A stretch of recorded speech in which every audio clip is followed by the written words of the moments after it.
Hello बच्चों, फिर से आप लोग को स्वागत है एक नए वीडियो में। आज की इस वीडियो में मैं आप लोग को पढ़ाने वाला हूं प्रश्नवाली 1.2। पिछली वीडियो में आप लोग को पढ़ाया था क्या, प्रश्नवाली 1.1 का क्लास 10th का मैं पढ़ा रहा हूं। तो प्रश्नवाली 1.2 का आज की इस वीडियो में पढ़ाऊंगा। और सबसे पहले इसका थ्योरी जितना बेसिक था आप लोग को पढ़ा चुका हूं। और आप लोग को हर वीडियो में कहता हूं कि अगर बेसिक अगर नहीं जान पाएंगे तो आप लोग को क्वेश्चंस नहीं बनेगा। तो सबसे पहले आप बेसिक ज़रूर पढ़िए, और बेसिक पढ़ने के लिए आपको वीडियो अपलोड हो चुका है, वहाँ से आप जाकर पढ़ सकते हैं। तो चलिए इसको अब हम लोग पढ़ते हैं। बोल रहा है कि प्रश्नवाली 1.2 में क्या क्या पढ़ना है। सबसे पहले प्रश्नवाली 1.2 का 1 नंबर क्वेश्चंस में दिया हुआ है, निम्नलिखित संख्याओं को अभाज्य गुणनखंड के गुणनफल के रूप में व्यक्त कीजिए। तो सबसे पहले हम लोग को दिया हुआ है यहाँ पर क्वेश्चंस नंबर 1 में, क्वेश्चंस नंबर 1 का हम लोग लेते हैं 140 लिखा हुआ है। और इसका हमको क्या करना है, अभाज्य गुणनखंड करना है। और अभाज्य गुणनखंड किसके तरह करना है, गुणनफल के रूप में आपको व्यक्त करना है। गुणनफल के रूप में व्यक्त करने का मतलब कि आपको गुणा के रूप में व्यक्त करना है।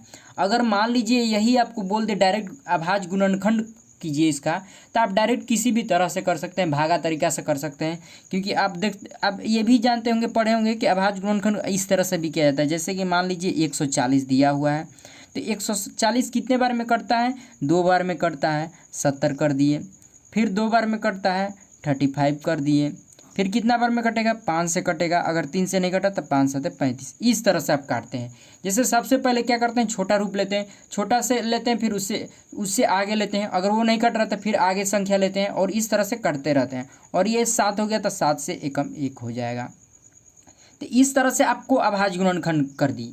परंतु इसमें आपको क्वेश्चंस में कह रहा है निम्नलिखित संख्याओं को अभाज्य गुणनखंड के गुणनफल के रूप में व्यक्त कीजिए।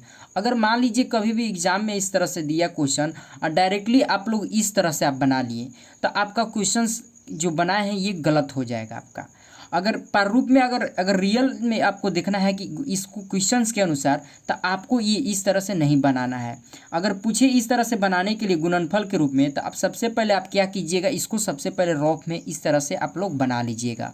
और बनाने के बाद आपको क्या करना है, सबसे पहले क्या आ रहा है, 2 आ रहा है, तो यहाँ पर 2 करेंगे। ठीक है, फिर अब 1 भी कर सकते हैं। और डायरेक्टली पहले 1 गुने 2 करेंगे तो वही 2 आ जाएगा। तो यहाँ पर 2 करेंगे, और 2 करने के बाद फिर क्या करेंगे, 2 करेंगे, और फिर कितना करेंगे, गुने 5 करेंगे, फिर गुने कितना करेंगे, 7 करेंगे। अगर मान लीजिए इसको अब गुना करते हैं तो 140 आ जाएगा कि नहीं, आपको चेक कर भी लेना है। अब देखिए 2 दूना का 4, 4 पाँचे 20, 20 साते 140। तो अब आप इसको गुणनफल के रूप में इस तरह से लिख दिए। अब इसके बाद हल करना है। क्या हल करना है, यहाँ पर लिखेंगे 2 कितने बार है, तो 2 बार, तो 2 बार कर देंगे।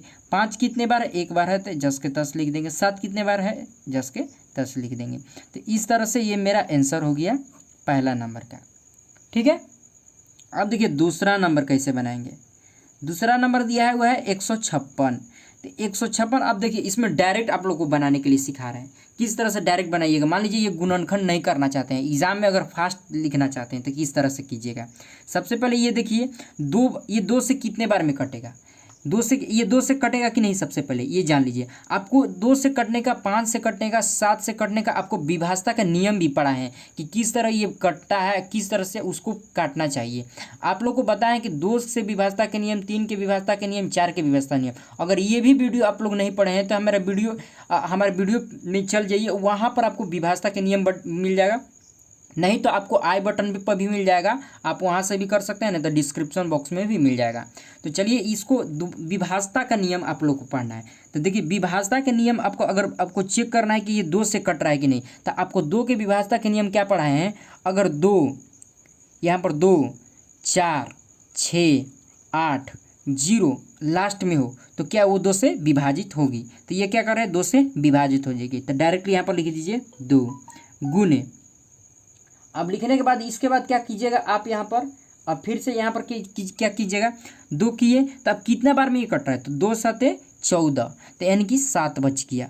फिर क्या हो गया, 1 बचा, तो 1 बचा इसमें, तो यहाँ पर 6 है, तो 1 और 6 कितना हो जाएगा, 16 हो जाएगा। तो 2 8 16, यानी कि 8 हो जाएगा। तो कितने बार में, 2 बार में कट गया। फिर से ये 2 बार में कटेगा कि नहीं, अब ये देखना है। 2 बार में कटेगा, हाँ, क्योंकि ये एक संख्या 8 है। तो अभी इसको काटेंगे तो कितना हो जाएगा, अब यहाँ पर 2 तिहाई 6, पहले 2 लिख देंगे और 2 तिहाई 6, यानी कि 3 बार में कटा, 2 9 18, यानी कि 39 हो गया। अब देखिए, अब ये इसको अब जानना है कि 2 बार में कटेगा कि नहीं, तो नहीं कटेगा।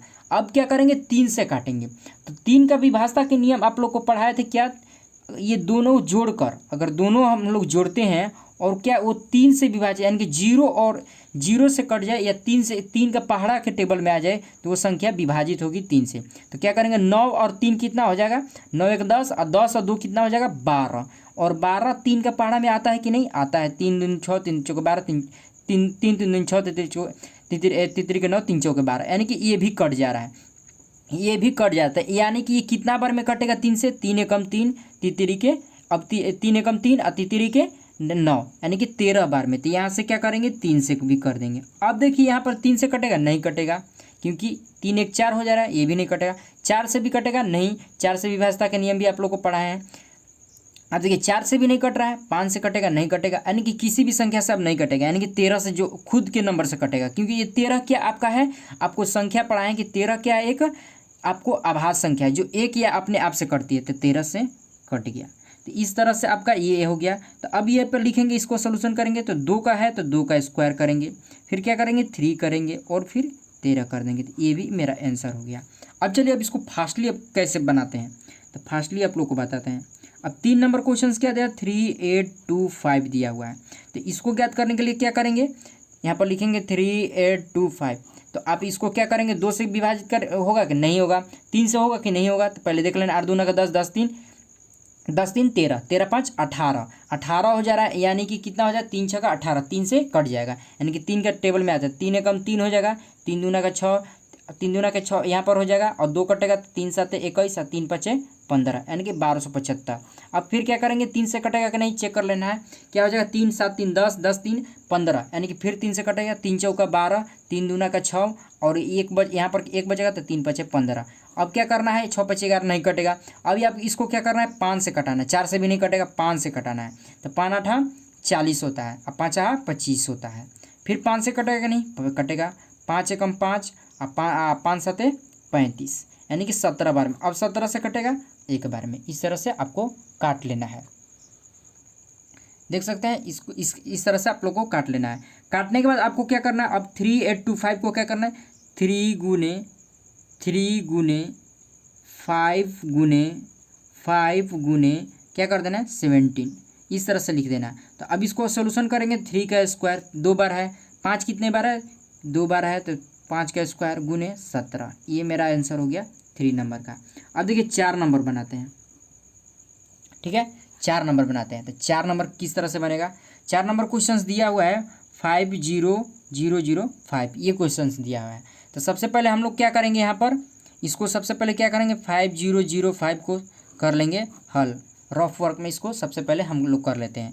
तो इस कितने बार में कटेगा, अब देख लीजिए, 5 दूना का 10, 10 कट रहा है, यानी कि कितने बार में 5 से कट रहा है। तो आपको क्या करना है, यहाँ पर 5 से कट जाएगा, 5 एकम 5 0 0 1। अब क्या ये कटेगा, अब देख लीजिए, अगर मान लीजिए 2 आ रहा है तो 2 किसी भी संख्या से नहीं कटेगा। तो यहाँ पर क्या होगा, 5 से कटेगा, नहीं कटेगा, 5 से भी नहीं कटेगा। तो आपको डायरेक्ट ये किसी भी संख्या से नहीं कटेगा, 1001, तो आपको क्या करना है, 5 गुने 100 1001 कर देना है। तो इस तरह से आपका आंसर हो गया। अब देखिए 5 नंबर क्वेश्चन 7 4 2 9। अब इसको हल करने के लिए क्या करेंगे, सबसे पहले हम लोग ले लेते हैं 7 4 2 9। तो इसको हल करने के लिए हम लोग क्या करेंगे, सबसे पहले इसको 7 4 2 9 को क्या करेंगे, अब देखेंगे इसको 2 से कट रहा है कि नहीं, नहीं कटेगा, क्योंकि लास्ट में क्या है 2 4 6 8 नहीं है, तो अब इसलिए कि नहीं कटेगा। अब क्या करेंगे, 3 से काटने के लिए सोचेंगे। तो 3 से कट रहा है कि नहीं पहले चेक कर लेंगे। क्या करेंगे, 9 और 2 कितना होता है 11 हो जाएगा, 11 4 क्या होता है 15 होता है, 15 7 कितना होता है 22 होता है, और 22 अब 3 का पहाड़ा में नहीं आता है, तो आप इसे भी नहीं काट सकते हैं। अब देखिए 4 से भी नहीं काट सकते हैं, 5 से भी नहीं काट सकते हैं। तो सबसे पहले हम लोग यहाँ पर चेक कर लेते हैं। देख लीजिए, अगर मान लीजिए यहाँ पे से हम लोग 5 से काटने के लिए कोशिश करते हैं, तो 5 से क्या, 5 एकम 5 हो जाएगा, 5 चौका 20 हो जाएगा। यहाँ पर देख लीजिए 5 से काटेंगे यहाँ पर तो 5 एकम 5 हो जाएगा, 5 चौका 20 हो जाएगा, फिर कितना हो जाएगा 24, तो 5 8 40 हो जाएगा, ये भी नहीं कटेगा। यानी इसी भी संख्या से इस संख्या से भी नहीं कटेगा। तो डायरेक्टली आपको किस संख्या से आप इसको काटना है, 1729 दिया हुआ है, तो 1729 आप लोग को डायरेक्ट के यहाँ से अब किसी भी संख्या से अब कटेगा कि नहीं अब देख लेना है। अब विभाजता के नियम आप लोग को बताए थे, 5 का भी नहीं 6 का, यानी कि 6 का आप देखिए 6 का विभाजता का नियम क्या होता है, डायरेक्टली क्या 2 और 3 से कटना चाहिए। अगर 2 और 3 से कट रहा है तो 6 से विभाजित होगी, तो 2 से भी नहीं कट रहा है।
अब देखिए इसमें जो 1001 है, यहाँ पर जो 1001 है, ये भी संख्या किसी से कटेगा कि नहीं सबसे पहले, क्योंकि हम लोग चेक नहीं किए, तो ये भी संख्या अभी कटेगा, क्योंकि 5 को छोड़कर अब आगे नहीं हम लोग बढ़े हैं, तो ये भी अभी किसी संख्या से कट सकती है। किससे कटेगी, अगर मान लीजिए हम इसको 7 से चेक करते हैं, और 7 का विभाजता का नियम क्या है कि अगर 1 0 0 1 लिखे और 1 1 1 1 लगातार संख्या, किसी भी लगातार संख्या लिखे तो वो 7 से विभाजित होगी। तो सबसे पहले हम लोग चेक कर लेते हैं इसको, क्या 7 से 1 कटेगी कि नहीं।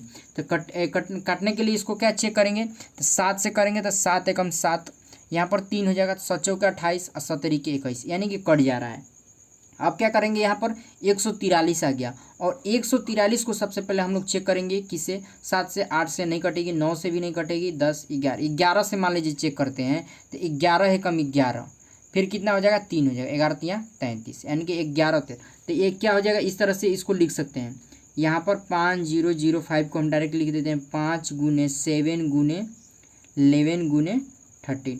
सबसे पहले कि क्योंकि उसमें हम लोग चेक नहीं किए, आगे नहीं चेक किए, इस तरह से आप डायरेक्ट इसमें इसको लिख सकते हैं। अब चलिए जो आप लोग को बता रहे थे ये 7229, अब ये संख्या को आपको चेक करना है, क्योंकि ये बड़ा संख्या है, तो इसको चेक करने के लिए यहाँ पर कर लेते हैं 7429। सबसे पहले ये संख्या आपको 5 से भी नहीं कट रही थी, 6 से भी नहीं कट रही थी, 7 से भी नहीं कट रही थी, 6 7 8 9 से भी नहीं कट रही थी। तो सबसे पहले इसको क्या करना है, 5 से 2 से 3 से किसी भी संख्या से नहीं कट रही है, तो सबसे बड़ा संख्या लेना है।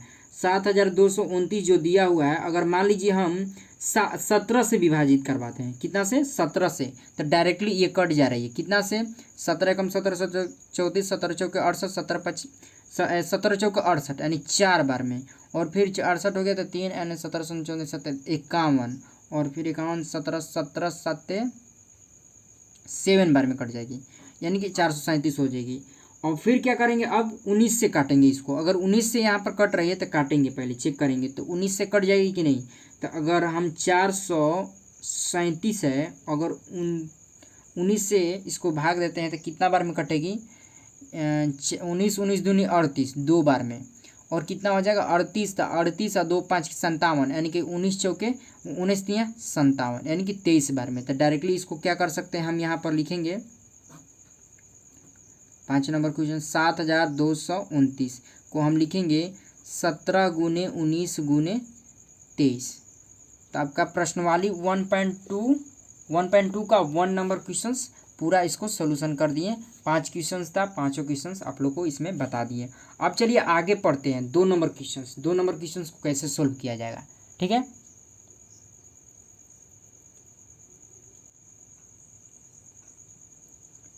देख सकते हैं क्वेश्चन आप लोग को स्क्रीन पर दिख रहा है। क्वेश्चंस बोल रहा है कि पूर्णांकों के निम्नलिखित युग्मों के एचसीएफ और एलसीएम ज्ञात कीजिए तथा इसकी जांच कीजिए कि दोनों संख्याओं का गुणनफल एचसीएफ गुने एलसीएम है कि नहीं। क्या बोल रहा है कि कोई भी पूर्णांक संख्या है दी, ठीक है, और युग्म दिया है, पूर्णांकों का युग्म दिया है। जैसे कि मान लीजिए कोई भी संख्या दिया हुआ है, यानी पूर्णांक की संख्या दिया हुआ है, और वो बोल रहा है, क्या बोल रहा है, जो युग्म दिया है उसका ज्ञात करने के लिए एचसीएफ ज्ञात करने के लिए बोल रहा है और एलसीएम ज्ञात करने के लिए बोल रहा है, और उसमें ये भी जांच करने के लिए आपको बोल रहा है कि क्या दोनों संख्याओं का गुणनफल, यानी कि दो गो संख्या है, वो दोनों संख्याओं का गुणनफल एचसीएफ गुने एलसीएम के बराबर है कि नहीं। जैसे मान लीजिए दो संख्या दिया हुआ है, वो दोनों का गुना करेंगे, और जो एचसीएफ और एलसीएम आ रहा है वो दोनों गुना करके अगर दोनों इक्वल आ रहा है तो समझिए कि मेरा जो एचसीएफ और एलसीएम ज्ञात किए हैं वो सही है। अगर नहीं आता है तो आपका एलसीएम और एचसीएफ क्या है, गलती है। तो यही आपको चेक करना है और ज्ञात भी करना है एचसीएफ एलसीएम। तो चलिए ज्ञात करते हैं। देखिए पहला नंबर क्वेश्चंस में आप लोग को दिया है, दूसरा का पहला नंबर में 26 और 91 कोई संख्या दिया हुआ है। कौन सी संख्या दिया है, एक दिया है 26 और 91। तो यहाँ पर 26 और 91 हम लोग ले लेते हैं। पहला नंबर में दिया हुआ है 26 और 91, ठीक है, ये संख्या दिया हुआ है, ठीक है, ये दोनों संख्या दिया हुआ है।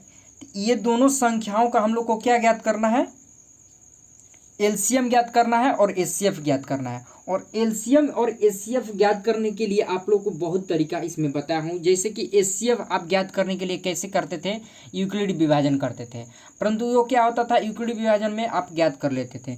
बट इसमें आप लोग को बताएंगे डायरेक्ट तरीका से कैसे ज्ञात करना है एलसीएम और एचसीएफ। सबसे पहले इसको हम आप लोग को अभाज्य गुणनखंड की विधि के द्वारा बताऊंगा, क्योंकि पहला नंबर में आप लोग को अभाज्य गुणनखंड नहीं बताया और गुणनफल विधि के द्वारा बताऊंगा। जैसे कि मान लीजिए ये 26 दिया हुआ है, 26 का मैं क्या करूंगा, अभाज्य गुणनखंड ज्ञात करूंगा। और जो 91 दिया है, ये दोनों का अभाज्य गुणनखंड ज्ञात करूंगा। ये दोनों का अभाज्य गुणनखंड ज्ञात करके और उसके बाद एलसीएम और एचसीएफ ज्ञात करेंगे। तो सबसे पहले मैं इसको 26 को गुणनखंड करते हैं। तो 26 को अगर हम गुणनखंड करते हैं तो 2 से कटेगा एक बार में, 2 तिहाई 6, 2 गुने 13 हो जाएगा, 13 दूना 26। अब कितने बार में कटेगा, 13 से कटेगा, कितना बार में, एक बार में। तो सबसे पहले हम क्या करेंगे, छोटा संख्या को लेंगे, 1 गुने 2 गुने 13, ठीक है, ये हो गया 26 का। अब ये क्या करेंगे, 91 का गुणनखंड करेंगे। तो 91 का गुणनखंड के लिए क्या करेंगे, सबसे पहले 2 से कटेगा, नहीं कटेगा, 3 से नहीं कटेगा, 4 से भी नहीं कटेगा, कितने बार में कटेगा, 7 से कटेगा। 7 से कितने बार में कटेगा, 7 गुने, अब कटे एक एकम एक, 7 एकम 1, और यहाँ पर क्या हो जाएगा आपका 2, तो 17 के 21 यानी कि 3 यानी कि 13। अब क्या करेंगे, फिर 13 से काटेंगे, कितने बार में, एक बार में। तो सबसे पहले 1 गुने 7 गुने 13 करेंगे, ठीक है। अब क्या करेंगे, आपको एलसीएम ज्ञात करना है। तो एलसीएम कैसे ज्ञात किया जाता है और एचसीएफ कैसे ज्ञात किया जाता है, इसमें अभाज्य गुणनखंड के विधि के द्वारा आप लोग को बताऊंगा। सबसे पहले अभाज्य गुणनखंड विधि के द्वारा गुणनखंड ज्ञात करने के लिए सबसे पहले क्या करते हैं, दोनों में हम लोग चेक करते हैं कि कौन सी संख्या सेम है। अगर कोई भी सेम संख्या होती है तो उसके लिए एलसीएम ज्ञात करने के लिए एक बार लेते हैं। तो इसको हम एक घेरा लगा लेते हैं, एक, फिर ये भी एक बार में। तो डायरेक्ट अब यहाँ पर लिखेंगे एलसीएम बराबर, एलसीएम बराबर, अब एलसीएम बराबर यहाँ पर क्या हो जाएगा मेरा, यहाँ पर लिखेंगे 1 गुने एकम, फिर क्या करेंगे 13 को एक एकम में, फिर 2 गुने 7 इक्वल अब करेंगे। अब देखिए, अब ये दोनों लिख दिए, अब इसका एलसीएम ज्ञात करेंगे तो क्या हो जाएगा, अब 13 दूना 26, 26 साथ आप लोग को गुना कर लेना है। तो 26 और गुने 7, तो कितना हो जाएगा, 7 6 42, 4, 7 दूना का 14, 14 4 18, आपका आ गया 182, 182 आपका आ गया। अब उसके बाद आपको एचसीएफ ज्ञात करना है। तो एचसीएफ कैसे ज्ञात करेंगे आप लोग को ये बता देता हूँ कि एचसीएफ इसमें कैसे ज्ञात कीजिएगा। और फिर इसके बाद आपको गुना कर लेना है, और गुना करने के बाद अगर सही आता है तो एचसीएफ कैसे ज्ञात कीजिएगा, चलिए एचसीएफ भी ज्ञात कर लेते हैं, एचसीएफ। तो एचसीएफ ज्ञात करने के लिए अभाज्य गुणनखंड विधि में क्या किया जाता है कि जितने सारे युग्म मिलते हैं वो संख्या को सबसे पहले लिख लिया जाता है। तो 1 मिल रहा है, फिर क्या 13 मिल रहा है, और उसके बाद कोई भी संख्या युग्म मिल रहा है, नहीं मिल रहा है तो उसको छोड़ दिया जाता है, और उसके बाद आपको डायरेक्टली क्या कर देना है, 13 लिख देना है। तो इसका भी एलसीएम में, इसका एचसीएफ क्या आ गया, 13। अब उसके बाद क्या करना है आप लोग को, इसमें जांच करना है। क्या जांच करना है, बोल रहा है दो संख्याओं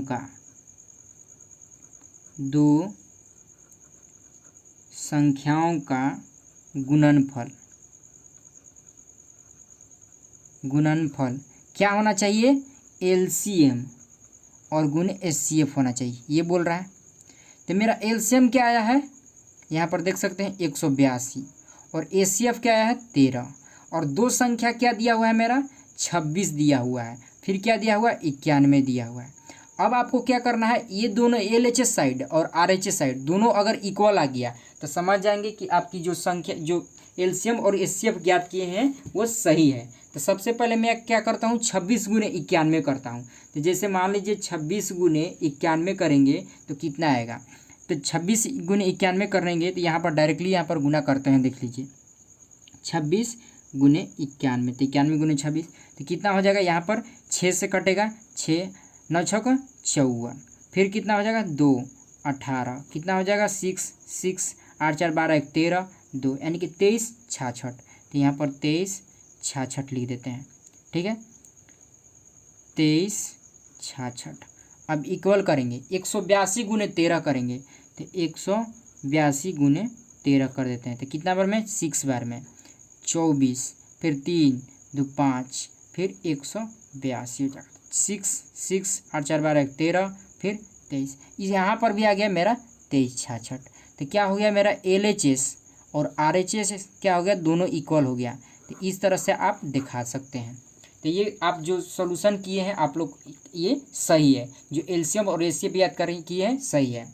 चलिए अब 2 नंबर आपको इसमें बताता हूँ, दूसरा नंबर कैसे बनेगा। पहला नंबर बता दिया, अब चलिए दूसरा नंबर इसको ज्ञात करते हैं। तो दूसरा नंबर ज्ञात करेंगे। दूसरा नंबर में क्या दिया है, 510 और 92। क्या दिया है, 510, तो लिख लेते हैं 510 और 92। 510 और 92 ये दिया हुआ है, इसको आप कैसे ज्ञात कीजिएगा। तो इसको ज्ञात करने के लिए क्या कीजिएगा, पहले 510 का हम गुणनखंड कर लेंगे, फिर क्या करेंगे, 92 का गुणनखंड करेंगे। तो चलिए पारापारी इसको गुणनखंड करते हैं। तो 510 को गुणनखंड करते हैं कितने बार में, 2 बार में, ठीक है। अब 2 बार में कटेगा तो दो बार में क्यों कटेगा, क्योंकि लास्ट में 0 है, और 2 का कटने का नियम क्या है, 0 0 2 4 4 6 8 ये नियम है। तो 2 से कटेगा, 2 दूना का 4, तो 2 दूना का 4 2 2 5 10 2 5 10। अब ये कितने बार में कटेगा, 3 से कटेगा कि नहीं देख लेते हैं। 5 दूना का 10 10 2 कटेगा, फिर इसको 3 से काटते हैं, कितने बार में, 3 8 24 3 5 15। अब क्या कटेगा, 3 से 8 4 12 हो जाएगा, 13 नहीं कटेगा, फिर 5 से कटेगा, तो 5 से कितने बार में कटेगा, 17 बार में, और 17 एक बार में कटेगा। तो सबसे पहले यहाँ पर 17 बार में कटा देते हैं, एक बार में, ठीक है। इसको भी कटा लिए, फिर अब इसके बाद 92 को कटाएंगे।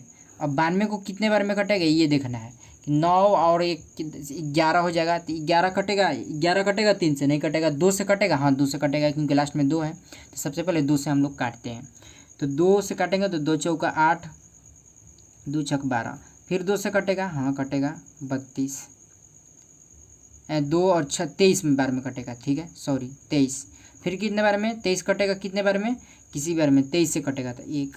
तब इसको क्या करेंगे हम, 2 गुने 1 गुने 2 गुने 3 गुने 5 गुने 7 ऐसे लिख देंगे, ठीक है। अब इसके बाद फिर इसमें लिखेंगे कितना, 1 गुने 2 गुने 2 गुने 23 गुने 1, यहाँ पर 17 है 17, ठीक है। अब इसके बाद इसमें कॉमन देखेंगे, क्या कॉमन है, ये कॉमन है, तो सबसे पहले ये कॉमन कर दिए। और अब इसको एलसीएम ज्ञात करेंगे, तो एलसीएम बराबर लिखेंगे। तो एलसीएम क्या है, सबसे पहले 1 1 कॉमन है तो 1 लिख दिए, फिर 2 कॉमन है तो 2 लिख दिए, फिर इसके बाद जो भी संख्या लिखा हुआ है एक एक उसको लिख देंगे। तो ये 2 है, फिर 3 है, फिर 5, फिर 17, फिर 23। अब इसको गुना कर देंगे, तो गुना करने के बाद इसको लिख लेते हैं। 2 गुने 2 तो 4, 4 तिहाई 12, 12 5 60, और 60 गुने अगर हम 23 करते हैं, 60 गुने 17, और फिर क्या करना है 23 करना है, तो टोटल आपका आ जाएगा 23,000, यहाँ पर 23,460। ठीक है, अब इसके बाद HCF ज्ञात करेंगे। ठीक है, HCF, तो HCF ज्ञात करने के लिए क्या करेंगे, यहाँ पर देख सकते हैं कि यहाँ पर 2 ही कॉमन हो रहा है, तो यहाँ पर डायरेक्ट 2 लिख देंगे, तो इसका HCF क्या हो जाएगा 2 हो जाएगा। अब चलिए इसको चेक कर लेते हैं कि दो संख्याओं का ये क्या संख्या से दो संख्याओं का गुणनफल सही है कि नहीं। तो दो संख्याओं का गुणनफल, तो दो संख्याओं का गुणनफल क्या होता है, LCM गुने HCF ये होता है। हमको LCM कितना आया है 23,460 गुने 2। ठीक है, अब इसके बाद में गुना करेंगे, 0 2 2 हो जाएगा, 6 दूना का 12, 2 2 चौके 8 8 1 9, और 2 तिहाई 6, और 2 दूना का 4, इतना आ जाएगा। और 500 जो 10 है गुने 92, इसको हम गुना करेंगे, तो इसको गुना कर लेते हैं। तो इसको गुना करने के बाद हम लोग को कितना आता है ये इसको लिख लेना है। तो इसके बाद इसका गुना आ रहा है 46,920। तो देख सकते हैं कि LCM HCF क्या है, LCM इक्वल LHS बराबर RHS है, LHS बराबर RHS है, LHS बराबर RHS है, यानी कि ये भी प्रूफ हो गया LCM और HCF सही है, जांच कर लिए। अब चलिए 3 नंबर क्वेश्चंस आप लोग को बताते हैं। 3 नंबर क्वेश्चंस में दिया है 336 और 54। ठीक है, तो 336 और 54 को ज्ञात करते हैं, कैसे ज्ञात होगा। तो सबसे पहले क्या करेंगे 336 लिख लेंगे, फिर क्या करेंगे 54। तो यहाँ पर सबसे पहले ज्ञात कर लेते हैं 336। तो 336 का गुणनखंड कितना 2 बार में कटेगा, 2 एकम 2, 2 छक ये कितना हो जाएगा 1, तो 2 छक्का 12, और फिर 2 8 16, फिर 2 से 2 कितना बार में 8 बार में, 8 बार में कटेगा, फिर 4 बार में कटेगा, फिर 2 से कटेगा 4 2, फिर 2 से कटेगा कितना बार में 21 बार में, फिर 3 से कटेगा, फिर 7 7 बार में, फिर 1 बार में। 336 का कट गया, तो क्या करेंगे 2 गुने 2 गुने 2, 1 2 3 4, तो गुने 3 गुने 7, अब गुने यहाँ पर 1 लिख देंगे। अब 54 को काटते हैं, तो 54 को क्या होगा, 54 को 2 से कितना बार में 2 से कटेगा कितना बार में 2 दूना का 4, 2 7 14, फिर कितना बार में 3 से 3 27, फिर 3 से, फिर 3, फिर 3 से 1। ठीक है, इस तरह से कटेगा। तो आपको क्या करना है यहाँ पर 1 गुने 2 गुने 3 गुने फिर कितना 1 2 3, 3 गुने 3 और गुने 1 लिख लेना है। ठीक है, तो अब इसको चेक कर लेते हैं। 3 3 के 9 9 27 27 2 54। ठीक है, अब देखिए यहाँ पर 3 3 मिल रहा है, तो 3 3 मिला लेते हैं। फिर कितना बार में कर मिल रहा है 1 1 मिल रहा है, तो 1 1 मिला देते हैं। ठीक है, फिर 2 2 भी मिल रहा है, 2 2 मिला देते हैं। तो अब इसका यहाँ पर LCM कैसे ज्ञात होगा, तो ये देख सकते हैं। तो यहाँ पर LCM ज्ञात करने के लिए क्या करेंगे, यहाँ पर 1 गुने 2 कॉमन क्या यहाँ पर मिल रहा है 3, और जो भी लिखा हुआ है सबसे पहले वो लिख लेंगे। 2 गुने 2 गुने 2 मिल गया, फिर कितना 7, फिर क्या करेंगे 3 गुने 3। अब इसके बाद इसको गुना करके लिख लेते हैं। 2 गुने 3 कितना हो जाएगा 6, 6 दूना का 12, 12 दूना 24, 24 दूना 48। ठीक है, 48 गुने 7, 48 7 कितना हो जाएगा 336, 336 गुने कितना हो जाएगा आपको 9, 336 गुने 9 टोटल आ जा रहा है आपका 3024। अब इसके बाद HCF ज्ञात करते हैं। HCF आपको डायरेक्ट यहाँ पर देख सकते हैं कि क्या आ रहा है कॉमन, 2 कॉमन इधर आ रहा है, 2 कॉमन इधर आता है, 2 3 6 हो जाएगा। अब ये दोनों को चेक कर लेंगे।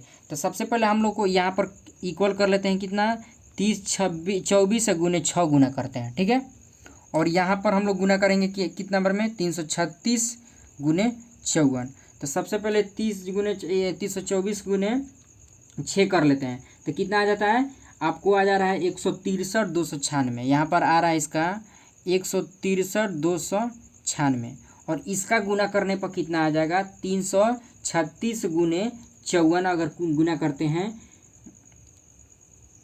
1 मिनट कितना है 2 दून 4, सबसे पहले यहाँ पर देख लेते हैं ये सही है कि नहीं पहले। ठीक है, 2 गुने कितना है 3 गुने कितना है फिर आपका 2 2 2, 2 गुने 2 गुने 2। ठीक है, फिर गुने 7, फिर गुने 3 गुने 3, तो आपका आ जा रहा है 3, ठीक है। और यहाँ पर आ जाएगा 3 तो 6, ये ठीक है। और इसके बाद इसको गुना करने के बाद आ जा रहा है यहाँ पर, सॉरी, ये आ रहा है इसका गुना करने पर कितना, 18144। और इधर भी गुना करते हैं अगर 336 को, 336 गुने तो इसका भी आ जा रहा है मेरा 18144। तो दोनों क्या, LHS RHS दोनों इक्वल आ गया। तो इस तरह से आपका 2 नंबर भी बन चुका है। 2 नंबर क्वेश्चंस का जितना था इसका भी आप लोग को बता दिए हैं। और जो भी दिक्कत हो आप लोग बनाइएगा और कमेंट बॉक्स में इसका HCF और LCF ज्ञात करके आप बताइए कितना, 64 और 96 का, ठीक है। आप 64 और 96 का LCF, ये आपका HW रहा, ठीक है, HW रहा, आपका HW रहा 64 और 96 को आपको बनाकर आपको बताना है कमेंट बॉक्स में कि इसका HCF और LCM क्या होगा और दोनों को गुना करने पर क्या आ रहा है, क्या ये संख्या सही है या गलत है। यानी दोनों संख्याओं का LCM गुने HCF भी आपको जांच करके बताना है कितना आ रहा है, ठीक है। चलिए अब हम लोग 3 नंबर क्वेश्चन की तरफ बढ़ते हैं। 3 नंबर क्वेश्चन में क्या दिया हुआ है पहले उसको पढ़ लेते हैं। और आपको स्क्रीन पर दिख रहा होगा, अभाज्य गुणनखंड विधि द्वारा निम्नलिखित पूर्णांकों के HCF और LCM ज्ञात कीजिए। क्या बोल रहा है कि अभाज्य गुणनखंड विधि के द्वारा आपको क्या करना है, पूर्णांकों का HCF और LCM ज्ञात करना है। तो सबसे पहला नंबर पर तीसरा का पहला नंबर दिया है 12, 15, 21। तो ये तीनों जो दिए हुए हैं संख्या, ये तीनों संख्या का क्या करना है, आपका HCF ज्ञात करना है। HCF एंड LCM दोनों ज्ञात करना है, ठीक है। तो आपको दूसरा नंबर क्वेश्चन में आप लोग को बताया कि HCF LCM कैसे ज्ञात किया था अभाज्य गुणनखंड के विधि के द्वारा। और उसमें क्या बताए थे, 2 संख्याओं का गुणनफल भी ज्ञात करने के लिए उसमें बताया। तो इसमें सिर्फ बोल रहा है कि आपको HCF LCM कैसे ज्ञात करना है। तो चलिए इसको डायरेक्ट हम लोग ज्ञात करते हैं। सबसे पहले क्या करते हैं, 12 और 15 और 21 का अभाज्य गुणनखंड कर देते हैं। तो अभाज्य गुणनखंड करने के लिए क्या करेंगे, 2 गुने करते हैं तो क्या हो जाएगा, फिर 6 हो जाएगा, 2 गुने फिर 3 कर देंगे तो क्या हो, 2 दूना का 4, 4 3 12, यानी कि आ गया ये। अब इसको क्या करेंगे, कितने से गुना करेंगे, अगर मान लीजिए यहाँ पर 15 है तो 3 गुने 15 होगा, तो यहाँ पर 3 गुने 5 कर देते हैं, यहाँ पर 15 आ जाएगा। अब मान लीजिए यहाँ पर 21 है तो 3 गुने अगर 7 करते हैं तो कितना हो जाएगा, 21 हो जाएगा। तो इस तरह से इसका गुणनखंड हो गया। अब इसलिए क्यों इसको सामने सामने रखे हैं, क्योंकि ये तीनों संख्या एक से मिल रहा है। तो इसको क्या कर देंगे हम, इसको ऐसे इसका युग्म बना देंगे। युग्म बनाने के बाद आपको बताया था कि LCM कैसे ज्ञात किया जाता है। देखिए LCM कैसे ज्ञात किया जाता है, सबसे पहले जो युग्म है उसको लिख लेते हैं, ठीक है। और जो भी जितना सारा वो संख्या बचा है उसको पहले लिख लेते हैं, 2 गुने 2 गुने 5 गुने 7। ये मेरा क्या हो गया, LCM हो गया। अब इसको गुना करेंगे तो क्या हो जाएगा, तो गुना करने के बाद क्या आएगा, 3 गुने 2 तो 6 दूना का 12, 12 5 60, 7 7 420 आ जाएगा। अब इसका 420 आ गया, इसका LCM। अब क्या करेंगे, HCF। तो HCF कैसे ज्ञात किया जाता है, आप लोग को बताए थे कि HCF जिसका युग्म जो जोड़ा बनता है वही HCF हो जाता है। तो ये इसका 3 युग्म बना है तो 3 इसका HCF हो गया। इसका आंसर यहीं पर हो जाएगा। चलिए अब दूसरा नंबर में इसमें क्या दिया हुआ है, दूसरा नंबर में दिया है 17, 23, 29 का ज्ञात करने के लिए। क्या चीज़ का दिया है, 17, 23, 29 का ज्ञात करने के लिए। दूसरा नंबर में हम ले लेते हैं, 17 दिया है, फिर 23 दिया है, फिर 29 दिया है। ये तीनों का मिल क्या करना है, LCM HCF ज्ञात करना है। तो सबसे पहले इसको क्या करेंगे, गुणनखंड करेंगे। देखेंगे ये 17 किससे कट रहा है, 1 से कटेगा, फिर 17 से कटेगा, फिर के 1 से कटेगा, 23 से कटेगा, 1 से कटेगा और किस संख्या से नहीं कटेगा तो 1 से कटेगा। अब इसका युग्म क्या हो गया, 1 हो गया ये। तो इसका डायरेक्ट क्या करेंगे, LCM करेंगे। तो LCM बराबर क्या हो जाएगा, 17 गुने 23 गुने 29, यहाँ पर पहले 1 हो जाएगा। तो इसको अब गुना करने के बाद क्या आएगा, यही आपका LCM हो जाता है। हम डायरेक्टली इसको गुना कर देते हैं और गुना करके आप लोग को बता देते हैं। आप गुना कर लीजिएगा। तो इसका आ रहा है 11,339, ठीक है। अब इसका HCF क्या हो जाएगा, HCF। तो HCF क्या हो जाएगा, 1 युग्म बन रहा था, 1 हो गया इसका आंसर। इस तरह से आपका ये भी ज्ञात हो गया।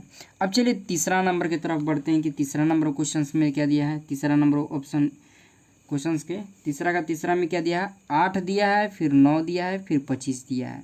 तो इस सब का गुणनखंड कर लेते हैं। तो गुणनखंड करने के लिए क्या करेंगे, 2 गुने 2 गुने 2, ये 8 हो गया। इसको क्या करें, 3 गुने 3 कर देंगे। अब इसको करेंगे 5 गुने 5, यही होगा। और सब में क्या है, 1 तो कॉमन है, ठीक है। तो सबसे पहले क्या करेंगे, इसको युग्म बनाएंगे। युग्म क्या बनाएंगे, 1 1 मिल रहा है तो 1 1 युग्म बना लेते हैं। अब कोई संख्या मिल रहा है नहीं, तो इसको अब क्या करेंगे, डायरेक्ट हम लोग अब लिखेंगे यहाँ पर LCM बराबर क्या लिखेंगे, 1 गुने 2 गुने 2 गुने 2 गुने 3 गुने 3 गुने 5 गुने 5, ठीक है। ये हो जाएगा आपका LCM। तो HCF क्या होगा, इसका युग्म हो रहा है 1। अब इसको गुना कर देते हैं, 2 दूनी के 4 4 8 8 तरीके 24 हो जाएगा आपका। तो 24 फिर गुने 3 क्या हो जाता है आपका, 24 गुने 3 72 गुने आपका हो जाएगा कितना, 72 गुने 3 हो गया, तो अब 25 इधर हो गया, तो हो जाएगा आपका 1800। इसका LCM इस तरह से आप ज्ञात कर सकते हैं, ठीक है। तो इस तरह से आपका LCM भी ज्ञात हो गया, HCF ज्ञात हो गया। तो अब तीसरा नंबर आप लोग का यहीं तक खत्म हो गया, इसका तीसरा नंबर था। अब चलिए हम लोग चौथा नंबर की तरफ पढ़ते हैं। तो चौथा नंबर में क्या दिया हुआ है वो भी हम लोग क्वेश्चंस को पहले पढ़ते हैं और तब उसके बाद हम लोग इसका सॉल्यूशन करते हैं, ठीक है। चलिए चौथा नंबर में दिया हुआ है कि देखिए स्क्रीन पर आप लोग को दिख रहा होगा, कह रहा है कि HCF कॉमा दिया है 306 और 657। कोई संख्या है, दो संख्या है 306 और 306 और 657, जिसका HCF दिया हुआ है 9 दिया है। तो LCM 306 और 657 ज्ञात कीजिए, ये बोल रहा है। क्या दिया है देख लीजिए, ऐसे दिया है संख्या, HCF दिया हुआ है किसका, 306 और 657, ठीक है। कोई संख्या दिया हुआ है, जैसे मान लीजिए ये एक संख्या हो गया, एक दूसरी संख्या हो गया, इक्वल दिया है 9, इसका HCF यानी 9 दिया है। तो इसी का कह रहा है LCM ज्ञात करने के लिए क्या होगा, 306 और 657 का इसका LCM ज्ञात करने के लिए बोल रहा है, ठीक है। तो इसमें आप लोग को एक बेसिक बताए थे। बेसिक में क्या बताए थे, देखिए बेसिक में आप लोग को एक चीज़ बताए थे कि ये 306 और 657 जैसे कोई भी संख्या दिया हुआ रहता है तो सबसे पहले क्या करते हैं, इसको पहली संख्या मान लेंगे। ये क्या हो गई, आपकी दूसरी संख्या हो गई, तो ये आपकी पहली संख्या हो गई, शॉर्टकट में लिख दिए, ये दूसरी संख्या हो गई, ठीक है। तो आपको ये बताए थे कि LCM गुने HCF बराबर क्या होता है, पहली संख्या, इसे लिख देते हैं, सॉरी, पहली संख्या गुने दूसरी संख्या, ये आपको बताए थे। और इसमें क्या क्या दिया हुआ है, आपको क्या ज्ञात करना है, LCM। तो LCM बराबर क्या हो जाएगा आपका, पहली संख्या गुने दूसरी संख्या, ठीक है। अब बटा में क्या हो जाएगा आपका HCF हो जाएगा, ठीक है। तो अब इसको ज्ञात करने के लिए आप क्या कीजिएगा, इसको सबसे पहले आप पहली संख्या का मान रख दीजिएगा। तो पहली संख्या 306 है और इसका 657 है, ठीक है, और बटा में 9, HCF दिया हुआ है। तो LCM ज्ञात हो जाएगा आपको। तो अब LCM कैसे ज्ञात होगा, ये लिख लीजिए। देखिए 306 है, तो 306 को आप पहले 3 से काटिए, ये 3 से कटेगा 1 0 2, ये 3 से कटेगा 3 बार में, ठीक है। अब 3 से इसको काटना है तो 12 6 18 कट जाएगा, 3 दूना का 6 कटेगा, 3 दूना का 6, फिर क्या कटेगा, 3 दूना का 6 और 3 एकम 3 और 3 27, 219 102। अब इसको 102 गुने 219 को क्या कर देंगे, गुना कर देंगे। तो 102 गुने 219 गुना करने पर आपका क्या आ जाएगा, 22,338 इसका LCM हो जाएगा, ठीक है। 22,338 इसका LCM हो जाएगा। यही डायरेक्ट आपका आंसर हो गया। तो ये बहुत ही छोटा नॉर्मल क्वेश्चन था, इस तरह से आप बना सकते हैं। इस पर बहुत सारा बेसिक से क्वेश्चन आप लोग को पूछ सकता है, तो ये भी आप बना सकते हैं। चलिए अब 5 नंबर की तरफ बढ़ते हैं। तो 5 नंबर को सबसे पहले हम लोग पढ़ते हैं क्वेश्चंस को, तब उसके बाद समझते हैं कि क्या उसमें क्वेश्चंस में बोल रहा है। तो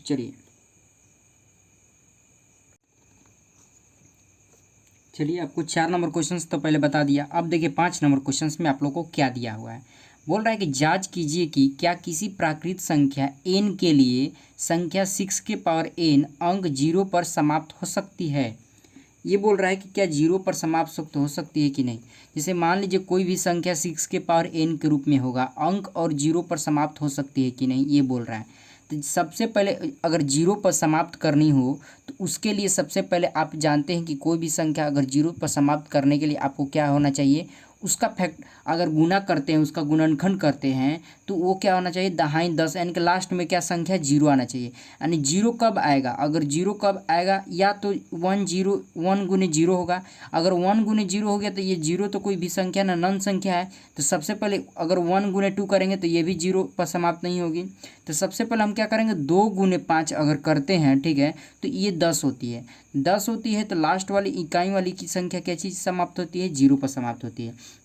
तो देखिए यूँ इसी बात को हम सबसे पहले इसमें शब्द में लिख दिए हैं। करें, यदि कोई संख्या जीरो पर समाप्त होना चाहती है तो उसका अभाज्य गुणनखंड, यानी कि इसका अभाज्य गुणनखंड कम से कम एक बार 2 गुने 5 आना चाहिए। तो अभाज्य गुणनखंड कोई भी संख्या, जैसे मान लीजिए है 20, ठीक है, 20 कोई संख्या है, तो इसका अगर अभाज्य गुणनखंड करते हैं तो इसके अभाज्य गुणनखंड में 2 गुने 5 आना जरूरी है, तभी वो संख्या की क्या होगी, जीरो पर समाप्त होगी, ये बोल रहा है। ठीक है, अब देखिए 6 दिया हुआ है, तो 6 के लिए आपको क्या करना चाहिए, 6 जो दिया है 6 के पावर n, तो 6 बराबर 2 गुने 3, तो 6 का गुणनखंड करने पर यह 2 गुने 5 के रूप का नहीं होना चाहिए, अर्थात यह कभी भी जीरो पर समाप्त नहीं हो सकती किसी भी प्राकृत संख्या n के लिए। अब प्राकृत संख्या n, यहाँ पर प्राकृत संख्या क्या होता है, n 1 से लगाई, 1 2 3 4 5 6, तो इस तरह से डॉट डॉट इन्फिनाइट तक। तो पावर में जितने संख्या n है, इसमें क्या होना चाहिए, 2 गुने 5, यानी ए कर रहा है जीरो पर समाप्त हो सकती है कि नहीं। तो आपको सबसे पहले अगर 6 का गुणनखंड करना है तो उसमें 2 गुने 5 नहीं होना चाहिए। अगर जीरो भी ऊपर और जीरो पर समाप्त होना चाहती है तो 2 गुने 5 होना चाहिए। ये दो कंडीशन दे रहा है। तो 6 का गुणनखंड करने पर 2 गुने 5 नहीं आना चाहिए, रूप का नहीं होना चाहिए, अर्थात यह कभी भी जीरो पर समाप्त नहीं हो सकती किसी भी प्राकृत संख्या के लिए, ये बोल रहा है। ठीक है, जाँच करने के लिए बोल रहा था, जाँच हो गया। चलिए अब आगे नंबर क्वेश्चंस में हम लोग पढ़ते हैं कि इसमें क्या दिया हुआ है। बोल रहा है कि आगे नंबर क्वेश्चंस में आप लोग 6 नंबर क्वेश्चंस में आप लोग पढ़ते हैं। तो देखिए 6 नंबर क्वेश्चंस में दिया है, व्याख्या कीजिए कि 7 गुने 11 गुने 13 प्लस 13 और 7 गुने 6 गुने 5 गुने 3 गुने 2 गुने 1 प्लस 5 भाज्य संख्याएँ क्यों हैं। ये बोल रहा है कि भाज्य संख्याएँ क्यों हैं। तो सबसे पहले संख्या को हम लिख लेते हैं 7 गुने 11 गुने 13 प्लस 13, इसको हल कर लेते हैं, हल लिख लेते हैं।